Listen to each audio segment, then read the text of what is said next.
I'm gonna need that.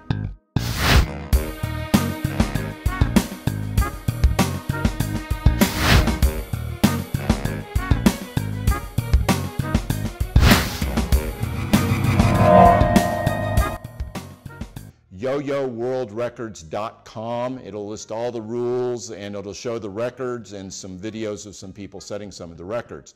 So we encourage you to do that.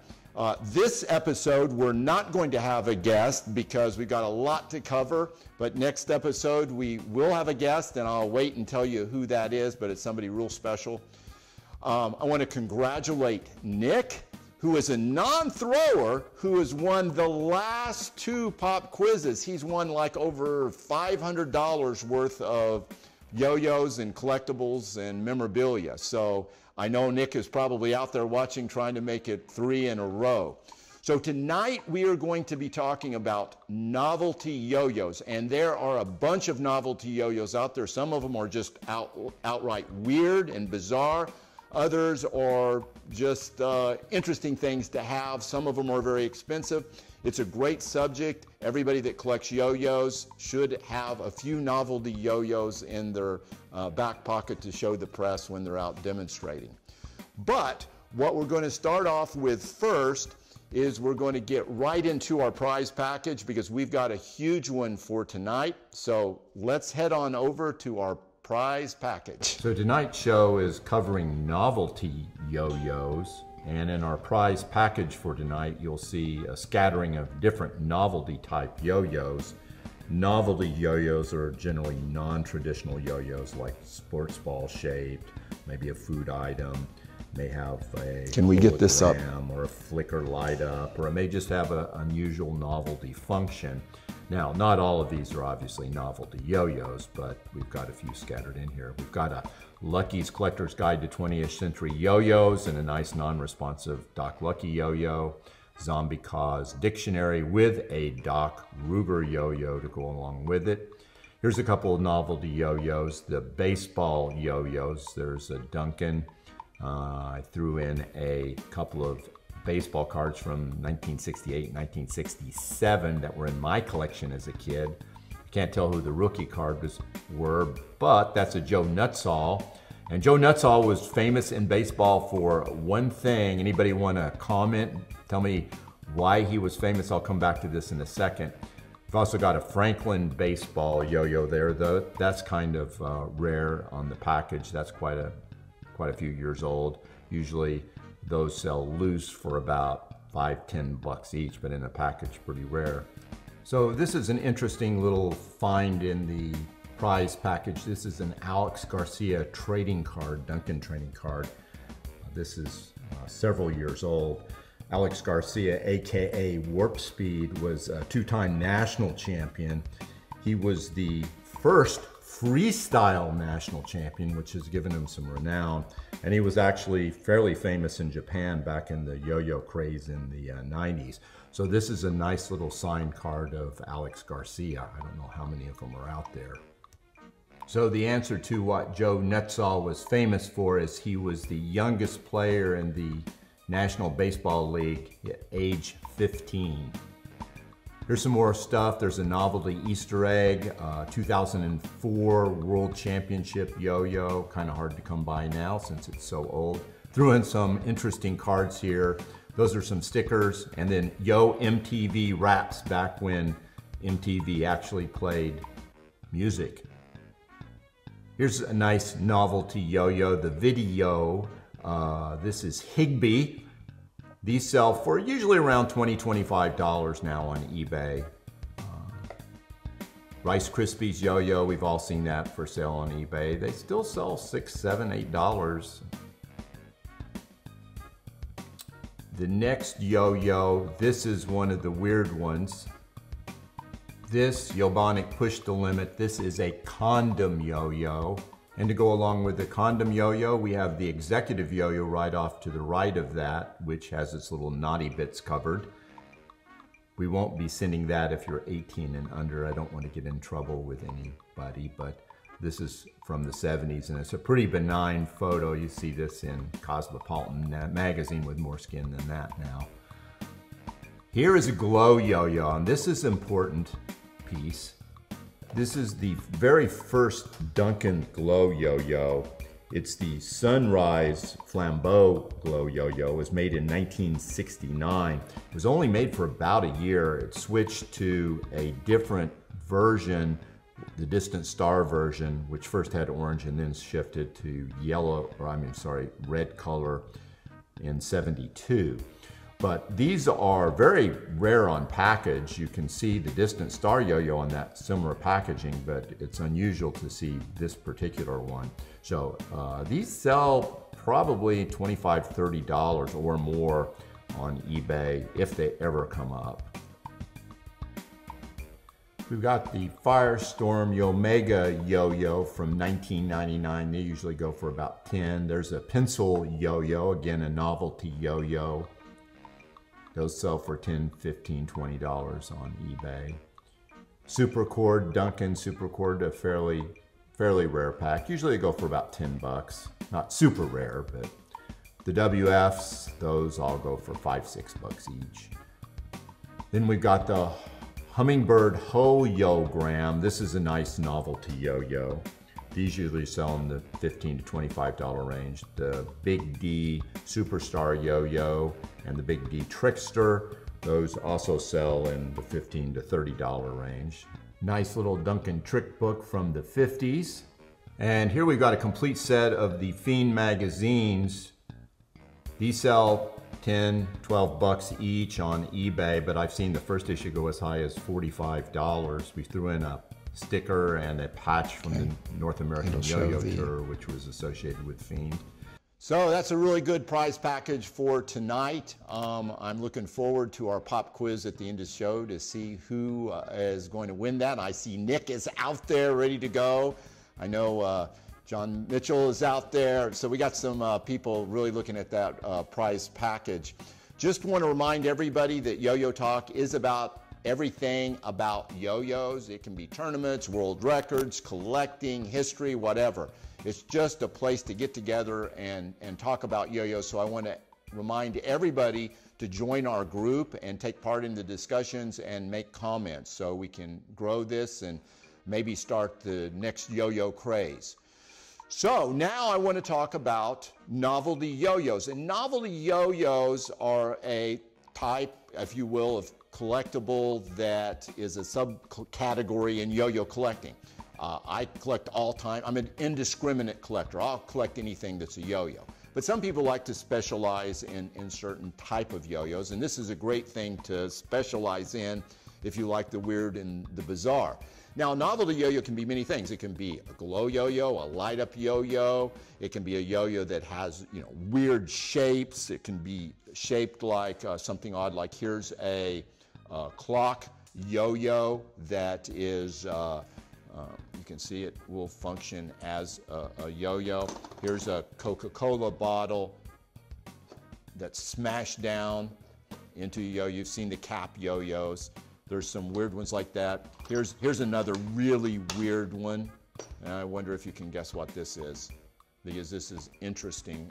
This is from Canada, and it was kind of illegal to use a few years ago in America, but I can say now that it is perfectly legal to use in a few states.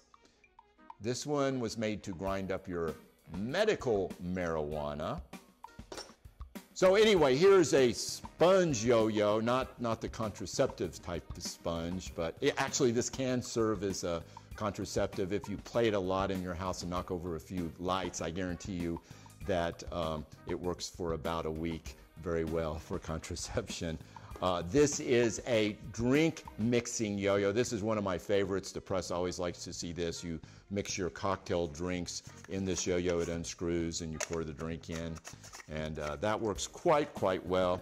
And then you've got some other yo-yos which are more common, the light up yo-yos. This is a Firefly. Let me put that up here so you can see this. This is the original light up yo-yo. It still has the sticker on it, which is very rare. It's the only one I've ever seen that's had that sticker on it. But this is the original light-up yo-yo from the late 40s, early 50s. So very cool yo-yo. And then we have some other yo-yos that are, this one, I don't know if you will recognize what that might be, but let's take a look at this little video here. So that's a transformer yo-yo. And the real question is, to me, is, well, okay, transforms into a yo-yo, but how well does this work as a yo-yo? Because I never tried it out as a yo-yo. I've always showed it. Give it a little wind there. And here it goes. Yeah. So the bottom line, it sucks as a yo-yo. So interesting novelty piece. Now, one of the funny things about the transformer yo-yo is that it says on the package here, right here, it says, magic yo-yo is impossible, impossible. Here we go. Let me get that right side up here for you.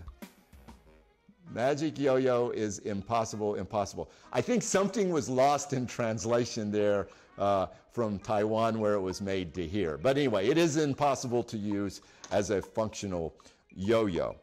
Our next yo-yo is a fire yo-yo. You can light this baby on fire, and I must say, this is something that the kiddies shouldn't try at home. Matter of fact, probably I shouldn't have been trying this at home either. But this is a Kevlar string, and there's Kevlar wrapped inside the yo-yo. So you, ideally, if you are a person that does fire play, you would use kerosene, because I believe that is what is the most stable of the lighting fluid for doing torches and fire yo-yos. We actually use some isopropyl alcohol on that, so I think that burns actually a little bit harder, and actually it did eventually burn through that Kevlar string. So the first time I used this yo-yo, I tried to yo-yo with it, but you have to remember, if you've dipped that thing in some flammable liquid, that flammable liquid, as it is rotating, will spray right off on top of you. Here's a close-up of that yo-yo. You can see it's still got some of the burn stains on it, but it burned right through that. And you have to soak it for a while, and it takes a while for the flames to start coming out. But very cool yo-yo to have in your collection. I've got another one here that you might recognize if you lived in the 70s. This is a disco ball yo-yo, and I've had it for a while. It's kind of cool to look at. Everybody points it out when I'm going through my collection. But I've always wondered, well, how well does it work as far as being a real disco ball? You can see there it shines a little bit. But I decided to try it as a yo-yo. And here we go. You can see as it's spinning, not much of an effect there over the light. But when it stops spinning and the string starts unwinding, then it actually becomes a pretty cool disco ball. But you can't use it as a yo-yo and expect to get any kind of disco effect from it. Now, this is a pretty rare yo-yo. I haven't really seen but the one come up for sale. I don't know who made it, but it's a cool item and everybody likes looking at it. So it's a nice one to have in your collection if ever one comes up on eBay again. So now one of the more common yo-yos that we see that would be considered in the novelty section are these glow yo-yos. This is the original glow yo right here. And this is an Olympic glow yo-yo. And so I decided to check them out with the lights off and see. I actually picked that Olympic yo-yo out because when I turned off all the lights in my collection, I wanted to see which one was the brightest. And I was shocked that it was this Olympic yo-yo of all the yo-yos that are out there. So I did a little test there, and you can see the nib yo-yo there has very little, you can just faint glow in the glow part, but boy, look at that Olympic yo-yo. I mean, it just overwhelms it. So that's pretty cool. Matter of fact, yo-yos that are glow yo-yos will probably be a subject of talk in the future. And And hopefully we can get Glow Doug on here. He is I would say Doug Grice is the world authority on the Glow yo-yo. If he's watching, that would be great. We need to get you on the show. If he's not, somebody text him and say, hey, you need to be watching Doc Lucky and get on his show so we can talk about Glow yo-yos, because he's forgotten more about Glow yo-yos than I'll ever know. The next yo-yo that we have is kind of interesting too. This is I'll let you take a look at it. This is a ice cream making yo-yo. Yes, you put your mix in there, you pack it with ice, and you yo-yo it for about a half hour. And then this thing really will produce ice cream, believe it or not. So here's a little video I shot back when I was filming Yo-Yo Kings. This was put it in perspective. The boy there in the middle is my middle son, Maximus. Maximus now is 6'5" and he squats 450 pounds. So this was a while ago. Those are my other two sons, Jake and John. And as you can see, the amount of ice cream that yo-yo produces is very small. I like showing this video and let it run for a while because my cameraman has this aversion to people messing around with ice cream and making a mess. He has a paranoia, and so this is really driving him crazy watching this video right now. But not much ice cream, so don't plan on feeding a big party with this yo-yo. Matter of fact, don't even plan on feeding 3 kids under the age of 10, because there will ultimately be ending up with a squabble or a fight with that with that yo-yo. Now we've got a let's see here. A bell yo-yo. This is the Hill Brass Company, and a lot of collectors have seen this. It doesn't come up very often. It usually sells for a pretty good price. And I'm showing this yo-yo as a bell yo-yo because there's a lot out there that have bells. Some have external bells, some have internal bells. But this one is pretty loud. So here you go.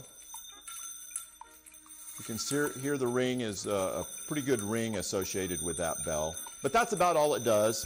It has a little finger piece, wooden piece there on the end to hold on. It's a fixed axle yo-yo. That's pretty much all that one does. So speaking of sound, we have this this is shrieking sonic satellite yo-yo. Now the satellite yo-yos came out in 1960 by Duncan. This was part of the big craze in 1958,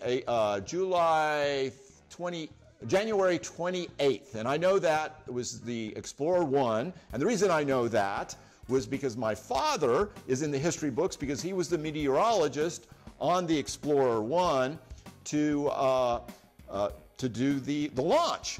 And he ended up delaying the launch, which put him in the history books for 2 days, and it's a good thing he did, because if they would have launched when the jet stream was over the Cape, it would have crashed and burned, and that would have not been good in the history books for him. But anyway, we had a successful launch, and then everything became space age, and everybody wanted to make satellites shaped of everything. So this was Duncan's response to the space age, and they made the Shrieking Sonic Satellite in 1961, and it has a little whistle in the side and the air holes in the side, and there it goes screaming. Now, I wouldn't have been able to spin it like that and have that nice shriek, except for Eric Wolf, who modded this and put a nice ball-bearing transaxle in. I guarantee you, if you get one of these Shrieking Sonic Satellites, it's actually worth turning it into with a ball-bearing transaxle. It makes it a lot more playable and demonstratable to folks. So fun little yo-yo there. Our next yo-yo is very, very cool. This is a roulette wheel yo-yo, and this was given to me by one of our Japanese friends at one of the World Championships, and it's got a little roulette table and all the little chips and all that goes along with it. But the question, I had never used it. Matter of fact, I didn't even know it had this little drawer there with the chips in it. I just had it on display with the roulette wheel up, and I thought, well, does this thing actually work? So I decided to give it a try.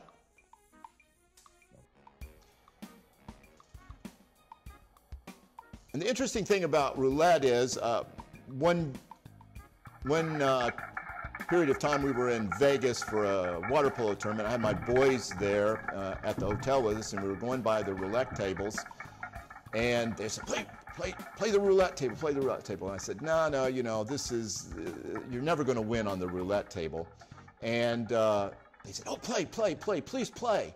And I said, okay, well, we'll put down a little bet and on black, and I decided to teach them some about statistics about how you had a little less than a 50-50 chance of winning. And they said, no, put it on number 16. And I said, no, if I put it on number 16, you're only going to have a 1 out of 35 chance of winning. And they said, no, please, put it on 16. And I said, all right, I'll spend $2 to make a point. Well, you know the rest of the story. Of course, it hit number 16, and now all my boys think they're expert gamblers. So anyway, that's the roulette wheel yo-yo. This next yo-yo, let me throw that up here, close up here for you. This is called the Launch, and this came out a few years back. I got one. I wasn't thinking too much about it, and it's a horizontal throwing yo-yo. If you show me up here, we've got this is another horizontal throwing yo-yo that I think preceded it, and it's interesting. I've never seen this before. It's called YoYo. So I assume this was made by the Whammo company, and the idea is you throw it out like a frisbee and it comes back to you. And I actually hadn't used the Launch, and so we decided to give it a try and see how it worked. And this, I think, was my second try.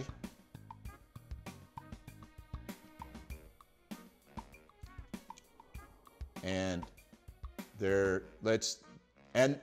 it worked quite well. So it's very flimsy plastic, but they're not making them anymore, and now people are kind of wanting them because it's kind of a cool little thing to have, but a fun little yo-yo to have in your collection novelty-wise. And now I'm going to go right to my favorite novelty yo-yo of all time. I'm just going to show it to you. It is the laser yo-yo, and this is super cool. The backstory is I saw this on eBay. It was about $9. Nobody recognized what it was because they thought it was one of those cheap light-up yo-yos. But this actually had a danger warning sign on it, laser. And sure enough, there's a laser there. And I'm doing this with my eyes closed because it does turn out that when that little Heaney beam hits your eyes, it's actually kind of uncomfortable. So I didn't want to burn my retinas out trying to demonstrate this yo-yo for you guys. But anyway, it's a fun yo-yo. I think it's the only one made. They took it before the Toy Council, and apparently they go, you're not going to sell a yo-yo to kids that has a danger laser warning sign on it. So anyway, if you see another one of those, pick it up because there aren't very many of them, and this is the coolest novelty yo-yo I have to demonstrate. So anyway, that's it for the novelty yo-yos. There are so many more. I think we're going to have to hit this subject again in another show, but those are some of my favorite ones. We're going to get into my favorite part of the show right now, which is our hot yo-yo picks of the week. Doc Lucky's Flaming Hot Auction Picks of the Week. All right, so for my hot pick number 3. Number 3, hot pick of the week.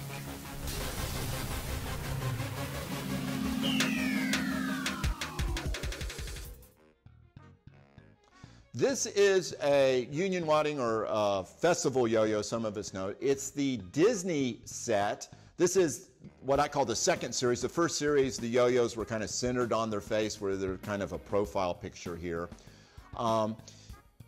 I've not seen a complete box of these. These are all look in minty mint condition, and these yo-yos sell for about 15, 18 bucks. The price tag, $3.99, is a little high. That's why it's just down on my third pick. I think this was $2.99. I think it would probably sell, or maybe a little bit less. I don't think you're going to find a box of these very frequently. I've never seen one come up on eBay before. So anyway, nice little display box full of festival yo-yos from the 70s. Disney. These are licensed yo-yos. All right, let's go to my hot pick number two. Hot pick of the week.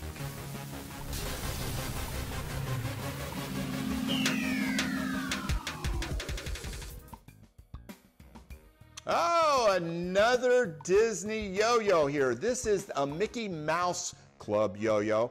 This is actually from the 50s. This is the real deal. This is what I consider the apex yo-yo of Mickey Mouse or Disney yo-yos.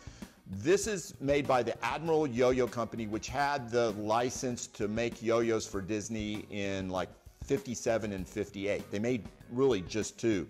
One was this Mickey Mouse yo-yo, which I would say is the alpha, and the beta is the Jimmy Dodge yo-yo, who's the lead Mouseketeer from the Mickey Mouse Club. Both of them are incredibly rare. This one's in pretty good shape. It's got that little chip out of the seal there, but you just don't find them in that kind of shape that old. I mean, that yo-yo is as old as me, and highly, highly collectible. Now, the price tag, $199, I would be a little reluctant to pay that much for it, I think. But it is a cross collectible. I don't know what the Disney collectors will do. I don't think a lot of people realize that is the apex Disney yo-yo. So anyway, that's why it's my pick number two. Let's go to my number one pick for this week.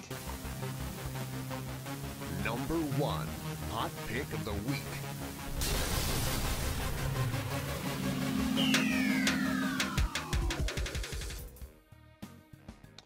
Oh yeah, now why is this interesting? That is a big D for $199. Now the price is a little high, but this is a big D wooden yo-yo.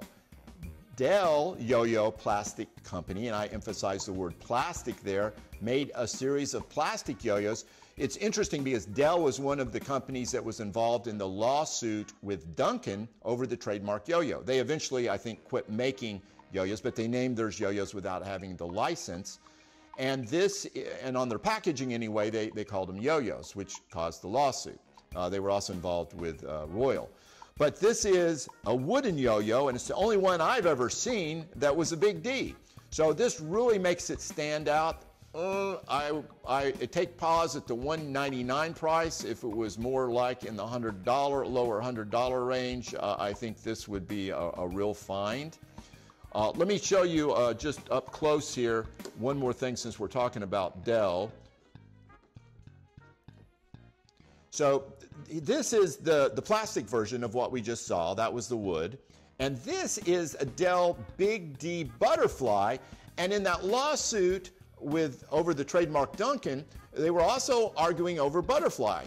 Well, they lost that one. The Duncan trademark went public, if you will, but Butterfly Duncan retained. So they had to immediately stop making that. Matter of fact, I think they stopped making it before the lawsuit ended, and I think Dell actually dropped out and quit making yo-yos because of the lawsuit.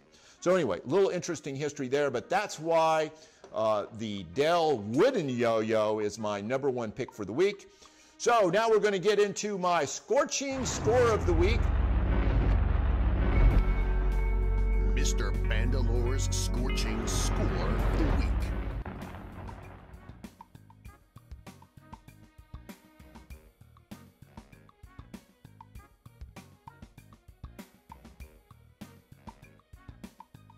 This is Scorching Score is an auction that has already happened. This is a set of Tron yo-yos from a cereal box in Canada. I don't know who the other characters are, but I think they were in the Tron movie. Tron, if you will remember, was released in 1982. Jeff Bridges was the star back when he was, looked really young. It was a seminal movie which has had now a sequel, and now they're making a ride at Disney, and Tron stuff comes out. So there's a lot of Tron collectors. There's also a lot of cereal collectors, and then there's yo-yo collectors. So this is highly cross-collectible. The set went for $145, which made me swallow, but I am not... I covet these yo-yos, but I'm not willing to pay that much for them. So I suspect this was bought by either a Tron collector or perhaps a serial toy collector, and those guys are absolutely nuts. They'll pay hundreds of dollars for a little plastic ring sometimes. So anyway, that made it my Scorching Score of the week because I thought it was just real interesting. And now we're ready for the nasty dog of the day. So, well, we didn't get our intro, but here it is. This is a sable yo-yo. And if you were watching closely on our prize package, we've got a sable yo-yo in there. And you say, well, why is this the dog of the week then, Lucky? Well, it's because they are asking $166. So if they are correct, you can add about $160 onto the value of the prize package this week. But I actually believe this yo-yo is NWP, meaning not worth the postage, so to speak. I value this in around the $3 to $4 range, so it's not even worth paying for the postage to get it usually. So Sable, if you didn't know, was a World Wrestling Federation villainous. I think she was on Playboy magazine cover for 3 or 4 times, so she has some notoriety. But anyway, the $166 price makes it my dog of the week. So anyway, that's it for most of the show, but what you all been waiting for is this giant prize package worth over $450. So we are getting ready to go right into our pop quiz. Now, the pop quiz, the rules are simple. You must answer 2 questions. The 2 questions, when they pop up, must be answered in the same comment. You can't answer one and then another. So both correct answers have to be in the same comment section. I think the questions are pretty easy this time, and I think it's going to go really quick, unlike other times. So Nick, you're going to have to be real fast to be a three-peat on this. But here we go. Let's do our pop quiz for our big prize package.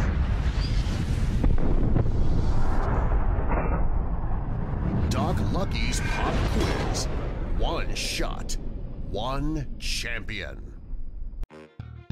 First to answer both questions in the Facebook comments wins. Get ready.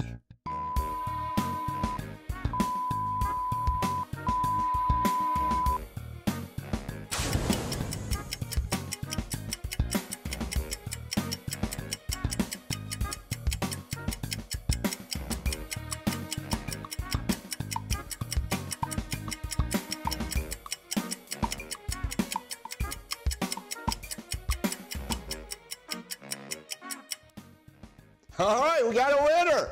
I'm amazed, but Nick is a three-peat. Can you believe that? 3 in a row. He must have $1,000 worth of yo-yos now.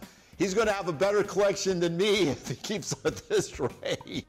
So congratulations, Nick, for your three-peat. The answers were 3 issues and it blows bubbles. So good job, Nick. That is amazing that you are a non-thrower and are still winning this prize package. We've got another great prize package next week for everybody. Next week, we are going to be talking about character yo-yos. These are like cartoon character yo-yos and real life characters. And that is a really fun topic to be a part of. I want everybody to make sure they sign up for the Yo-Yo Talk group. That's where we can have so make sure you sign up for Doc Lucky's Yo-Yo Talk group. Next week, we also have an incredible guest, a legend in the yo-yo world. It is Mark McBride. If you don't know Mark, you should, because he is the father of AAA.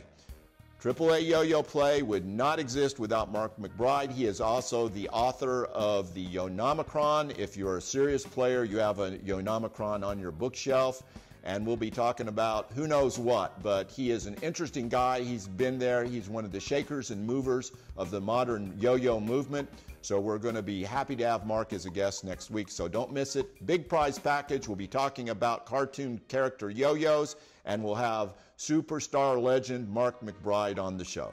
We'll see you next week, Thursday, at Doc Lucky's Yo-Yo Talk, 9:30 p.m. Eastern Standard Time. Make sure you spread the word.